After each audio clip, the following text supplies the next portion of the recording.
"Sir, you need to step off my deck." Staff Sergeant Marcus Webb said it at parade ground volume, not shouting, not quite, but the voice of a man who has spent 4 years projecting authority across open asphalt. He was standing at the edge of the Parris Island parade deck on a Tuesday morning in September, looking at a 79-year-old man in a charcoal sport coat who had walked from the visitor gate to the edge of the formation without being stopped, because something about the way he walked had made the Marines in his path assume he was supposed to be there. The old man stopped at the edge of the deck. He looked at the formation, 80 recruits in utilities, standing at attention in 2 ranks. A September South Carolina sky pressing down on all of it. He looked at Webb. He looked back at the formation. He did not step off the deck. "Sir," Webb said again, stepping forward. "This is an active training evolution. Civilians are not permitted on—" "I know what this is," the old man said. He said it quietly, not in challenge, not in defiance, with the flat precision of someone stating a fact so obvious that arguing about it would be a waste of both their time. He turned back to look at the formation. His eyes moved along the 2 ranks with the particular attention of a man reading something he has read many times before, looking for something specific. He found it in the 2nd rank, 7th from the left. Private Darius Washington, 19 years old, 4 weeks into recruit training, standing at attention with the slightly too rigid stillness of a young man who is trying very hard and is not yet sure if he is good enough. The old man in the charcoal sport coat looked at Private Washington for a moment. Then he took 3 steps onto the deck and stopped. Webb moved to intercept. What Staff Sergeant Marcus Webb did not know, could not have known, because the visitor log listed a name and a rank and nothing more, was that the man now standing on his parade deck had stood on this exact deck before, had stood on it as a recruit in 1964, as a drill instructor from 1971 to 1978, and as a sergeant major overseeing DI operations until his retirement in 1992. That he had trained more than 2,000 Marines across those decades. That he had been awarded the Navy Cross for actions in Hue City in February of 1968. That Parris Island was not a place he was visiting. It was a place he had helped build, 1 class at a time, over the course of 28 years. And that Private Darius Washington was his grandson. If you believe that some men never stop being who they were made to be, type Semper in the comments right now.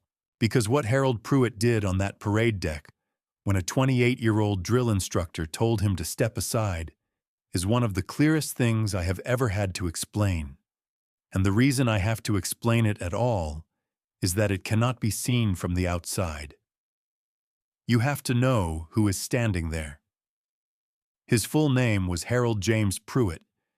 He had been born in Edgefield County, South Carolina, in the fall of 1946, the 3rd son of a sharecropper who had served in the Pacific in World War II and come home with a Purple Heart, and the conviction, never spoken but absolutely present in everything he did, that the measure of a man was what he did when it was hard and nobody was watching.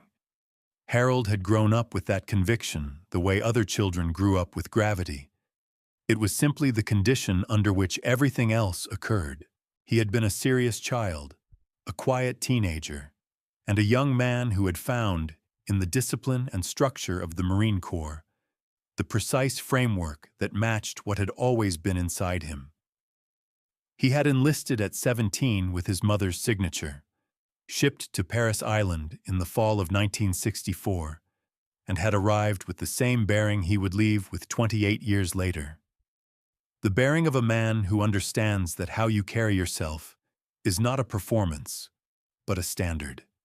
He had graduated recruit training, completed infantry training, and been assigned to the 1st Marine Regiment at Camp Pendleton before deploying to Vietnam with the 1st Marine Division in late 1967. He had served in Quang Province through the end of 1967, and then, in the first days of February 1968, when the Tet Offensive reshaped everything about the war overnight, he had found himself in Hue City. The Battle of Hue lasted 26 days. The urban fighting it produced was among the most intense of the entire war. House to house, street to street, through the rubble of a city that was being destroyed in order to be retaken. Sergeant Harold Pruitt had led his squad through the Citadel District across 3 days of that battle, navigating by instinct and training and the specific quality of leadership that produces itself only in fire. The ability to make correct decisions at the speed that survival requires, and to make those decisions in a voice that men will follow without hesitation, because the alternative is worse than fear.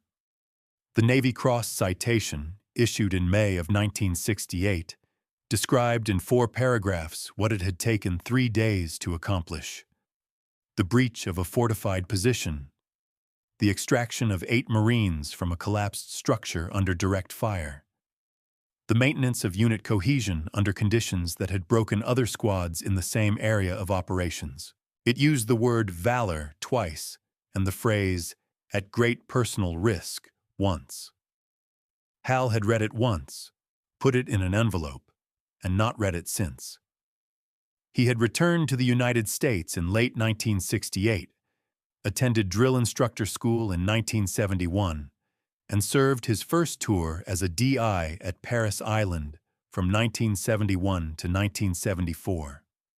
He had been, by the assessment of every supervising officer he served under in that role, one of the finest drill instructors the depot had produced in the modern era, not because of volume or physical intensity, though he had both available, but because of something harder to quantify: an ability to look at a recruit and see, precisely and immediately, what that recruit was capable of and what it would take to get him there. Not what the recruit thought he was capable of, what he actually was. He had served 2 more DI tours across the 1970s, made staff sergeant, gunnery sergeant, and then master sergeant, and had transitioned into a senior NCO leadership role overseeing DI operations at the depot from 1985 until his retirement as sergeant major in 1992. In his last year at Parris Island, he had overseen the training of 412 Marines. He remembered most of their names. He had come home to Edgefield County. He had built furniture in a workshop behind his house. He had watched his children grow and his grandchildren arrive. And he had been to every school play and every Little League game and every graduation. And he had said almost nothing at any of them that required saying out loud, because his presence said the rest. His grandson Darius had told him, the previous spring, that he was going to enlist in the Marine Corps. Hal had looked at him for a long moment. The same look he had given 2,000 recruits across 3 decades, reading what was there. And then he had said, "Good." He had been to the visitor gate at Parris Island that Tuesday morning, because Darius's series was on the parade deck for drill practice, and Darius had not asked him to come, and Hal had come anyway, because some things do not require asking. Webb had stopped moving when the old man said, "I know what this is." There was something in the way it was said, not the words. The words were nothing, the quality behind them, the complete absence of the need to prove anything. Webb had been a drill instructor for 4 years. He had seen fear dressed as confidence and arrogance dressed as competence, and he had developed, over those 4 years, the specific ability to read what was actually present in a person from the first moment of contact. What he was reading in this old man did not fit any category he had. He followed the old man's eyes to the second rank. He watched the old man find someone in the formation. He watched the old man take 3 steps onto the deck and stop. He put himself between the old man and the formation. "Sir," he said, and his voice dropped just slightly. not softer, but more direct. The voice he used when a situation required precision rather than volume. "I need you to tell me who you are and why you're on my deck." The old man looked at him. He looked at him the way a man looks at something he is taking a measurement of. "Harold Pruitt," he said. "Sergeant Major, USMC, retired." He looked back at the formation. "My grandson is in your second rank." Webb absorbed this. "Sir," he said carefully, "family observation is scheduled for—" "I'm not here to observe," Hal said. Webb waited. Hal looked at Private Washington in the second rank. Washington could not see him clearly from where he stood. He was at attention, eyes front. The discipline of 4 weeks of training holding him in place, even as something in his peripheral vision told him something was happening. "When he was 11 years old," Hal said, his voice dropping to a register that Webb had to step slightly closer to hear. "He told me he was scared of everything. Said he didn't know how to be brave." He paused. "I told him brave wasn't something you were. It was something you did. You did the thing that needed doing, and you did it afraid, and that was what brave looked like from the inside." He looked at Webb. "He's here," Hal said. "He showed up. That's the first thing." Webb was quiet. "Subscribe to Iron and Honor right now, and tell me in the comments where you're watching from. Because what happens when Colonel Wynne comes around the corner of the battalion office and sees Harold Pruitt standing on her parade deck is something that every Marine on that deck talked about for the rest of their training cycle. And what she does next is the kind of thing that only happens when a commanding officer walks into a moment she already understands completely. Colonel Patricia Wynne had been heading from the battalion office to the series commander's office when she came around the corner of the low white building at the edge of the parade deck and stopped. She stopped because there was a man standing on her parade deck in a charcoal sport coat who was not a Marine, and one of her DIS was standing beside him. And the DIS body language, Staff Sergeant Webb, normally an arrangement of pure forward momentum, was doing something she had never seen it do before. It had gone still. She walked across the edge of the deck. Webb turned and came to attention. The old man in the charcoal sport coat turned at the sound of her approach. She looked at his face. She had been at Parris Island as a junior officer in 1996, her first posting after commissioning. The depot's institutional memory was in its buildings and its routines and its photographs. The photographs that lined the walls of the battalion offices and the DI school and the commanding officer's conference room. There was a photograph in that conference room, taken in 1976, of the depot's senior drill instructors. She had looked at that photograph many times. The face in the third row, fourth from the left, had not changed as much as 50 years should have made it change. "Sergeant Major Pruitt," she said. Hal looked at her. "Colonel," he said. She came to attention. It was a precise, complete, unhesitating movement. The commanding officer of Marine Corps Recruit Depot Parris Island, coming to attention for a retired sergeant major in a charcoal sport coat on her own parade deck. Not because rank required it. Because what he had done here, across 3 decades, required it. Webb was watching. He had not moved. His expression had done something it very rarely did. It had opened. Wynne relaxed from attention. She looked at the formation, the recruits still at attention, eyes front, the series frozen in the particular suspended moment of a training evolution that has been interrupted by something that nobody has been briefed on. "Who's your grandson?" she said. "Second rank," Hal said. "7th from the left." She looked at Private Washington. She looked back at Hal. "What did you come to tell him?" she said. Hal was quiet for a moment. He reached into the inside pocket of his charcoal sport coat and produced the manila envelope. He opened it. He removed a photograph, black and white, the edges yellowed, a young Marine in DI campaign cover standing in formation at Parris Island, 1976, and a letter, handwritten on plain paper in a careful, even hand. He held them for a moment. "He told me when he was 11 that he was scared of everything," Hal said. "He's here. He made it through 4 weeks. He's going to make it through the rest." He looked at the photograph in his hand. "I wanted him to know I was watching." Wynne looked at the photograph. "Would you like to address him?" she said. Hal looked at the formation. At the second rank, 7th from the left, where Private Darius Washington stood at attention, 19 years old, 4 weeks in, not yet knowing that his grandfather was 20 feet behind him. "Not on the deck," Hal said. "After." Wynne nodded. She turned to Webb. "Carry on, Staff Sergeant," she said. Webb came to attention. He looked at Harold Pruitt for one more moment. The old man in the charcoal sport coat with the photograph in his hand and the 44 years of Parris Island in his bearing.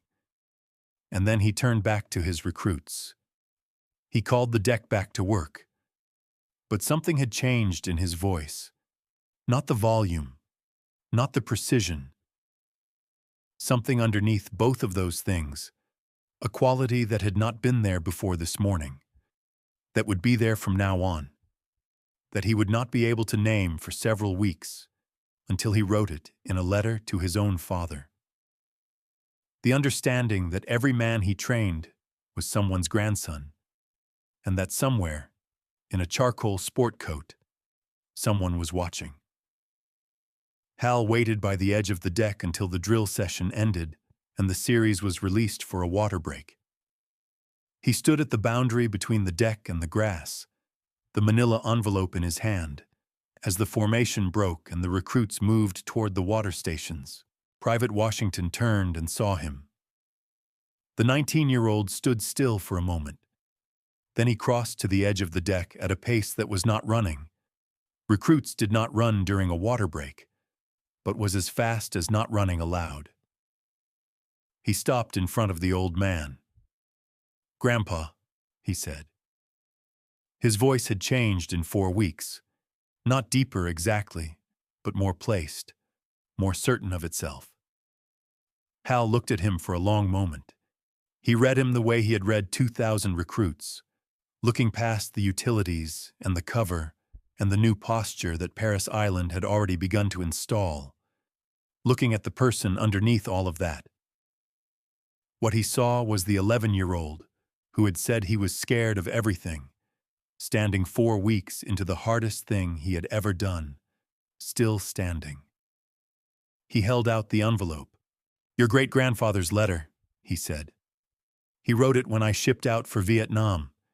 He told me brave wasn't a feeling, it was a decision." He paused. "I've read it every morning for 57 years. I thought you should have it while you're here." Washington took the envelope. He held it the way you hold something you understand you will be holding for the rest of your life.